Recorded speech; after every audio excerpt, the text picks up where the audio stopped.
Bienvenue sur Vécu de Ticket for Change, le premier podcast collaboratif fait par et pour des acteurs de changement.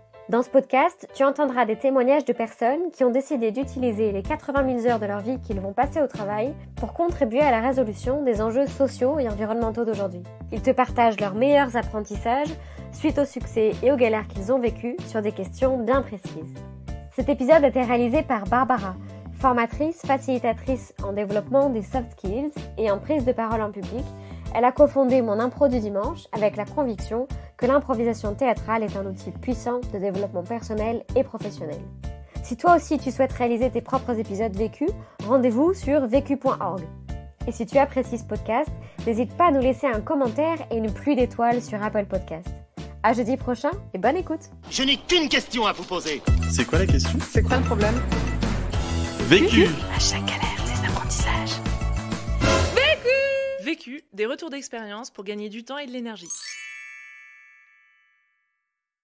Je m'appelle Atina Marmora, je suis fondatrice et directrice de l'association Révèle. Après une école de commerce, j'ai travaillé pendant 8 ans dans des grandes entreprises, dans le service marketing, commercial. Puis j'ai fait un bilan de compétences et j'ai eu besoin de remettre du sens et de la motivation dans ce que je faisais. Et petit à petit, je me suis passionnée sur les questions de pédagogie, d'accompagnement des jeunes dans leur orientation. Et après avoir fait plusieurs formations en coaching, en dynamique de groupe, plein d'autres choses, je suis devenue consultante en innovation pédagogique et j'ai fait beaucoup de formations dans les lycées pour accompagner les jeunes dans leur orientation à travers une meilleure connaissance d'eux-mêmes et en leur donnant les outils pour pouvoir construire un projet professionnel qui leur ressemble. La question. La question à laquelle je vais répondre dans ce podcast est: comment construire un projet au plus proche des besoins de ses bénéficiaires? Le vécu.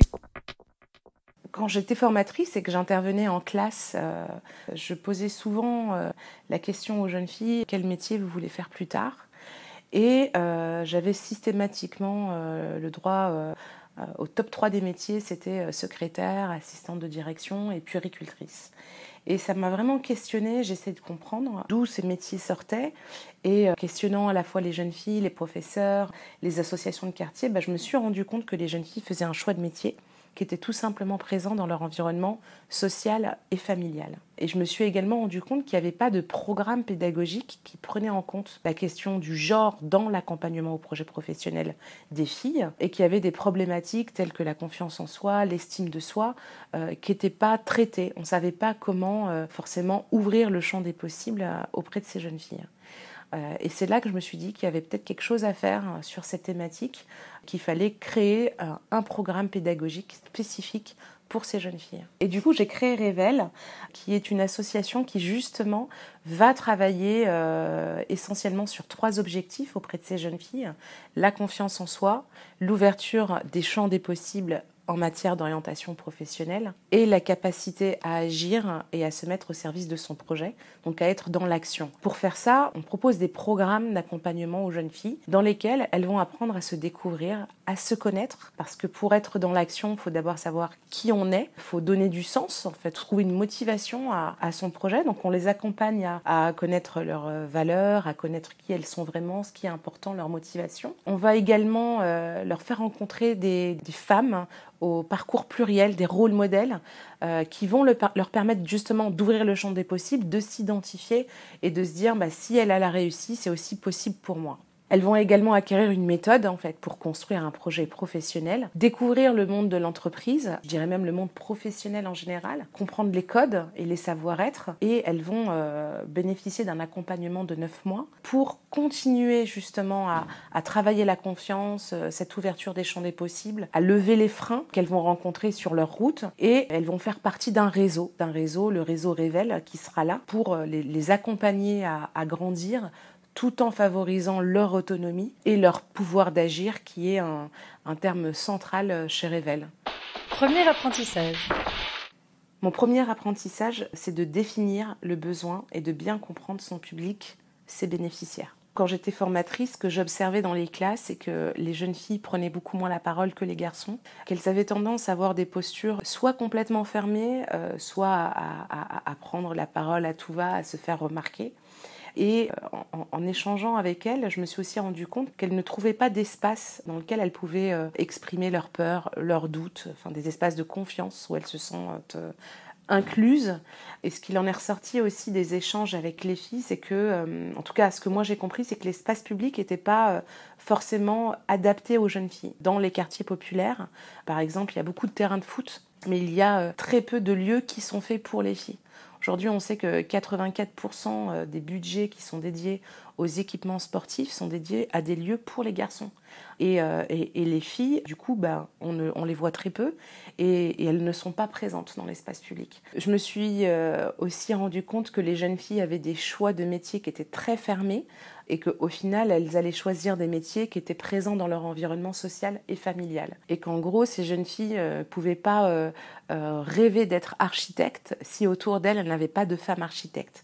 Je pense que l'égalité des chances passe d'abord par l'égalité des rêves. Et pour permettre aux jeunes filles justement de rêver et d'ouvrir les champs des possibles, il faut avoir autour de soi des femmes, ce qu'on appelle chez Revel des rôles modèles, qui ont des parcours pluriels.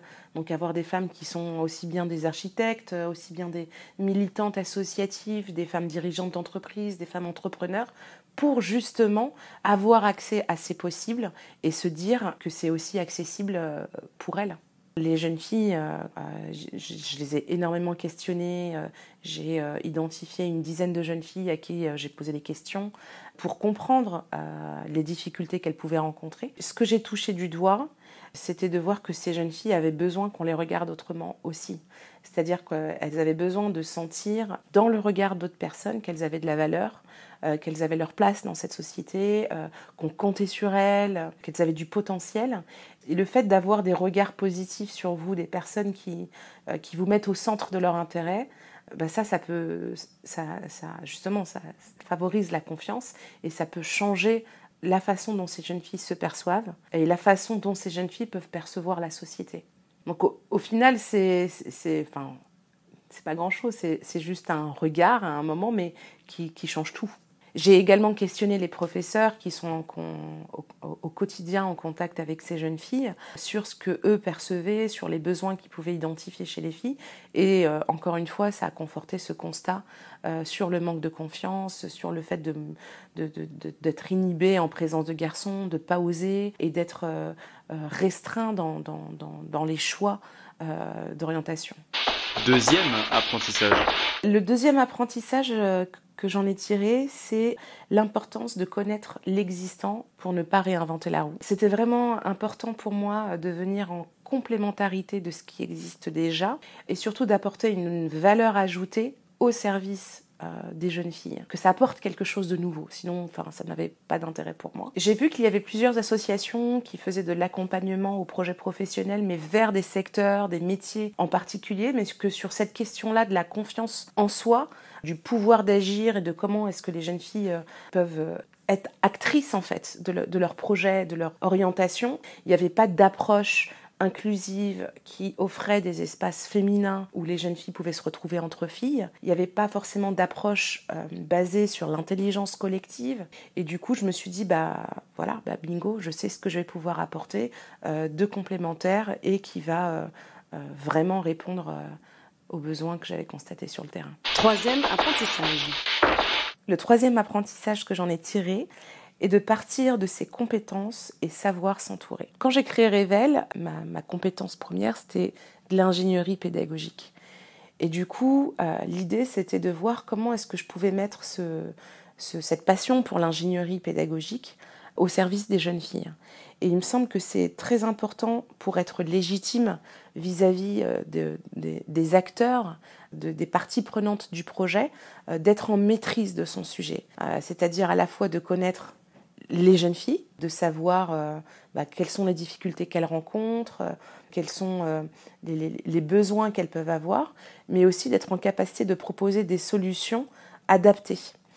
Et pour proposer des solutions adaptées, il faut être en maîtrise du cœur du projet. Et le cœur du projet chez Revel, c'est la pédagogie. Et pour moi, c'était essentiel de m'appuyer sur cette compétence clé pour trouver la meilleure solution, en fait. Moi, l'ingénierie, la pédagogie, voilà, je maîtrisais. Maintenant, quand on mène un projet comme celui-là, c'est important d'enrichir sa propre pratique. C'est-à-dire que je me suis entourée d'autres pédagogues aussi. En fait, j'ai constitué un comité de pilotage dans lequel j'avais des pédagogues, dans lequel j'avais des personnes du corps enseignant, dans lequel j'avais des prescripteurs, c'est-à-dire des associations de quartier, et également des entreprises. Et du coup, dans ce comité de pilotage, je me suis appuyée sur ce comité de pilotage dans la phase d'expérimentation du projet. Et j'ai enrichi, c'est-à-dire que j'ai fait des propositions que j'ai enrichies avec les retours de ces différentes parties prenantes pour proposer un projet pilote le plus efficace possible. 4e apprentissage. Le 4e apprentissage que j'en ai tiré est de commencer petit, tester, puis ajouter brique par brique. C'est comme ça que j'ai fait avec Révèle, c'est-à-dire qu'avant même de créer l'association, je me suis dit, je vais d'abord tester mon idée. Et je voulais juste voir si ce que je ressentais, si les besoins que j'avais identifiés et la manière dont je souhaitais apporter la réponse convenaient en fait aux jeunes filles. Et donc j'ai fait tout petit, c'est-à-dire qu'il y avait ce fameux comité de pilotage qui m'a aidé à identifier 2 associations de quartier. Donc je suis partie voir 2 associations, une dans le 92, une dans le 93, Ziva et l'association idée.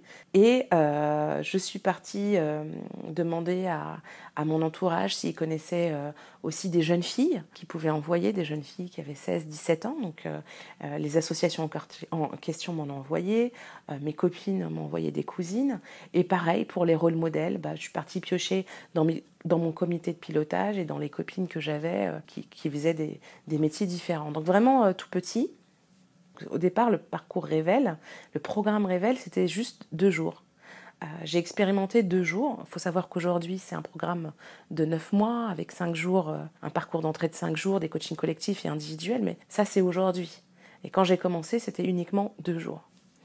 Et en fait, petit à petit, donc déjà, cette première expérimentation m'a permis de me rendre compte que oui, il y avait un vrai besoin et que ce que j'apportais, les parties pris pédagogiques que j'avais avec les rôles modèles, le fait de travailler sur la dynamique de groupe, le fait d'être dans une posture d'égal à égal avec les jeunes filles, enfin voilà, tous ces ingrédients pédagogiques fonctionnaient. Je parle toujours de ces 2 exemples qui ont fait que j'ai créé l'association.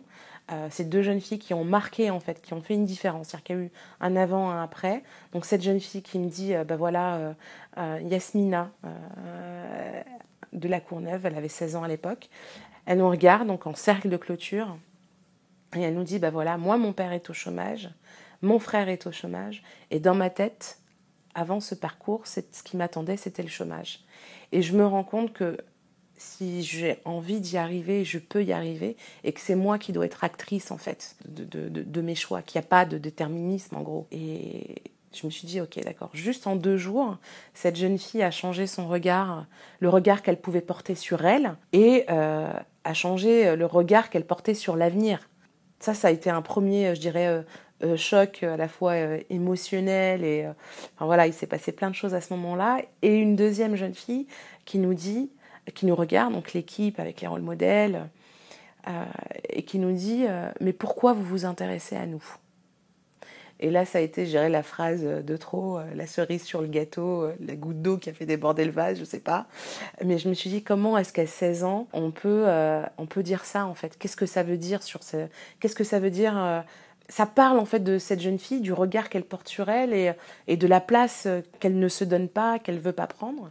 Et là, je me suis dit, mais il n'y a pas moyen en fait, il faut qu'on continue. Et cette première expérimentation a été, a acté le fait que c'était nécessaire de faire ce que je faisais et que la réponse que j'apportais créait des changements et que ça marchait. Ça, c'était le premier. Et ensuite, le parcours est passé de 2 à 3 jours, parce que je me suis rendu compte que c'était important de rajouter la brique entreprise, c'est-à-dire la découverte du monde du travail. Et donc j'ai rajouté la journée Révèle-moi l'entreprise à ce parcours d'entrée. Ensuite, je me suis dit que c'était bien que les jeunes filles puissent aussi être accompagnées à l'exercice du pitch et qu'elles puissent mettre en mots leur projet. Et du coup, j'ai rajouté une journée de clôture dans laquelle elles apprennent à pitcher, à se présenter avec des rôles modèles qui interviennent l'après-midi, qui les écoutent pitcher leur projet, une cérémonie qui les met en valeur. Et après, je me suis rendu compte qu'il manquait encore quelque chose parce que quand elles pitchaient, elles n'étaient pas sûres. Et là, je me suis dit, ah mais non, il faut introduire des coachings individuels à un moment donné pour faire le point, pour faire émerger les difficultés, les peurs. Et j'ai rajouté des coachings individuels sur le parcours. Et en fait, voilà, ça s'est fait petit à petit. Je dirais que là, j'ai mis à peu près, on va dire 3 ans et demi avant d'avoir vraiment la formule qui fonctionne. Et là, je suis en étape de modélisation. Je suis dans la phase où, ok, ça fonctionne comme ça. Et maintenant, comment je transmets ma méthode, comment je forme d'autres formateurs et je modélise tous mes outils. 5e apprentissage. Le 5e apprentissage que j'en ai tiré est de savoir se remettre en question et de prendre son temps. J'ai mis 3 ans et demi à modéliser le parcours Révèle et à me dire, ok, c'est ça, on n'y touche plus. Et pendant ces 3 ans et demi, ça a été sans cesse du questionnement sur est-ce que ce qu'on a fait était bien, quelles sont les parties à améliorer. Donc on avait des réunions de feedback après chaque parcours Révèle où on faisait le point sur tout ce qui s'était passé. On revenait sur le détail des ateliers. Et avec l'équipe de formatrices qui était avec moi, on est parti dans le détail des détails. Et à chaque fois, on essayait d'être dans comment est-ce que je peux faire mieux. Toujours en étant guidé par l'impact qu'on pouvait avoir sur les jeunes filles et comment on pouvait s'améliorer. Et ça a été ça pendant, je dirais, plus d'une dizaine de parcours. Donc après chaque parcours, revenir, revoir ce qui s'est bien passé et pourquoi, revoir ce qui s'est moyennement passé et pourquoi, refaire les ateliers, changer des consignes. On était vraiment dans du détail, mais à chaque fois, on partait du principe qu'on pouvait toujours faire mieux. En tout cas, moi, je partais du principe que ça pouvait toujours être mieux et que c'est la force du collectif. En fait, c'est en partageant, en impliquant les autres membres, les autres formatrices, les membres de l'équipe dans cette réflexion qu'on allait arriver à un résultat, je dirais, pas parfait, mais en tout cas qui impacte au maximum nos bénéficiaires. Conseil Pour gagner du temps. Ma façon de gagner du temps, c'est de déléguer. Alors quand je dis déléguer, ça ne veut pas dire donner aux autres ce que moi je dois faire, mais c'est plutôt comment accompagner des équipes à prendre de la hauteur aussi, à prendre en responsabilité. Et pour moi, ça veut dire aussi lâcher prise sur le moyen et du coup d'être plus focus sur l'objectif. Conseil pour gagner de l'énergie. Alors moi, ce qui me fait gagner de l'énergie, c'est de voir les jeunes filles. En fait, je pense que c'est les moments où je rencontre les jeunes filles. Hier, par exemple, il y avait une réunion sur les pôles d'engagement. Donc, il y avait des jeunes filles qui étaient là, c'était une vingtaine, pour planifier l'année, les actions qu'elles vont faire. Et quand je vois les lumières qu'il y a dans leurs yeux, quand elles arrivent au bureau, quand elles voient l'équipe et toute l'énergie qu'elles ont à venir au service de l'association qui ne devient plus, en fait, c'est plus notre association, c'est la leur, en fait. Et ça me donne beaucoup d'énergie. Et sinon, un autre truc qui me donne de l'énergie, c'est d'écouter Beyoncé à fond dans ma voiture. L'autre question. La question que je me pose en ce moment, c'est on est dans une phase d'essaimage, on se lance à Lyon, on va aussi partir sur Lille, sur Marseille. Et la question que je me pose en ce moment, c'est comment bien grandir en fait. C'est comment grandir tout en restant fidèle à ses partis pris pédagogiques, tout en permettant à chaque membre de l'équipe de trouver sa place la plus juste. Et comment bien grandir tout en restant aligné avec le projet. Vu, Vécu. vaincu. Pour plus de vécu, clique vécu.org. Je voulais te dire, tu sais, on a tous nos petits problèmes. Vécu.